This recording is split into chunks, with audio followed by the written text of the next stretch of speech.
ইরানের ভয়াবহ ক্ষেপণাস্ত্র হামলায় ধ্বংসস্তূপে পরিণত হয়েছে ইসরায়েলের বিভিন্ন শহর। জেরুজালেম এবং মধ্য ইসরায়েল সহ দক্ষিণ অঞ্চলেও একাধিক হামলায় বহু আবাসিক ও বাণিজ্যিক ভবন ধসে পড়েছে। প্রতিদিনই ইরানের ক্ষেপণাস্ত্রের আতঙ্কে পালিয়ে বেড়াতে হচ্ছে ইসরায়েলের বাসিন্দাদের। সেখানকার বাসিন্দাদের চোখে মুখে এখন কেবলই আতঙ্ক। ঠিক যেমন আতঙ্ক বিরাজ করে গাজাবাসীর মনে যখন দখলদার ইসরায়েলের বোমা এসে পড়ে তাদের শহরে। তারা বোমার বিকট শব্দে যেমন পালিয়ে বেড়ায়, ঠিক তেমনি এখন ইরানের মিসাইলের ভয়ে পালিয়ে বেড়াচ্ছেন ইসরায়েলের ইহুদি বাসিন্দারা। যেন গাজার নিষ্পাপ শিশুদের আর্তনাদ পৌঁছে গেছে স্রষ্টার কাছে। তাই তো অত্যাধুনিক আকাশ প্রতিরক্ষাও রক্ষা করতে পারছে না ইসরায়েলকে। এরই মধ্যে ইসরায়েলের বিভিন্ন স্থানে বিস্ফোরণের খবর পাওয়া গেছে।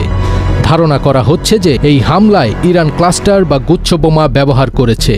এই ধরনের যুদ্ধাস্ত্র ছোট ছোট অনেক বোমা ছড়িয়ে দেয়।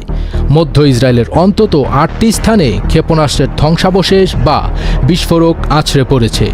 সামাজিক যোগাযোগ মাধ্যমে বিভিন্ন ক্ষয়ক্ষতির চিত্র দেখা যাচ্ছে।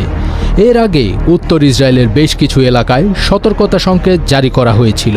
পরে তা তুলে নেওয়া হয় এবং লোকজনকে নিরাপদ স্থানে আশ্রয় নিতে অনুমতি দেওয়া হয়। দক্ষিণ ইসরায়েলের দিমনা শহর থেকে মাত্র ৮ মাইল দূরে অবস্থিত দেশটির প্রধান পারমাণবিক গবেষণা কেন্দ্র ও রিঅ্যাক্টর।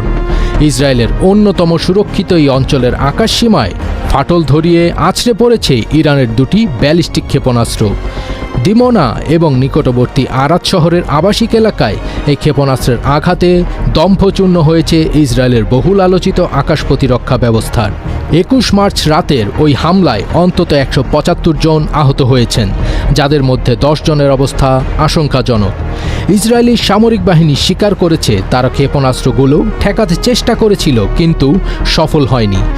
প্রায় ৩ ঘন্টার ব্যবধানে দুটি আঘাত আসার পর প্রশ্ন উঠেছে, বিশ্বের অন্যতম সেরা প্রতিরক্ষা ব্যবস্থা কি তবে ব্যর্থ হতে শুরু করেছে? ইরান বর্তমানে এমন কিছু ব্যালিস্টিক ক্ষেপণাস্ত্র ব্যবহার করছে যা বায়ুমণ্ডলের কয়েক মাইল ওপরে ভেঙে গিয়ে কয়েক ডজন ছোট ছোট বোমা বা ক্লাস্টার মিসাইলে পরিণত হয়। বিশেষজ্ঞরা বলছেন, এগুলোকে বায়ুমণ্ডলের ওপরে ধ্বংস করতে না পারলে নিচে নেমে আসার পর এগুলোকে ঠেকানো প্রায় অসম্ভব।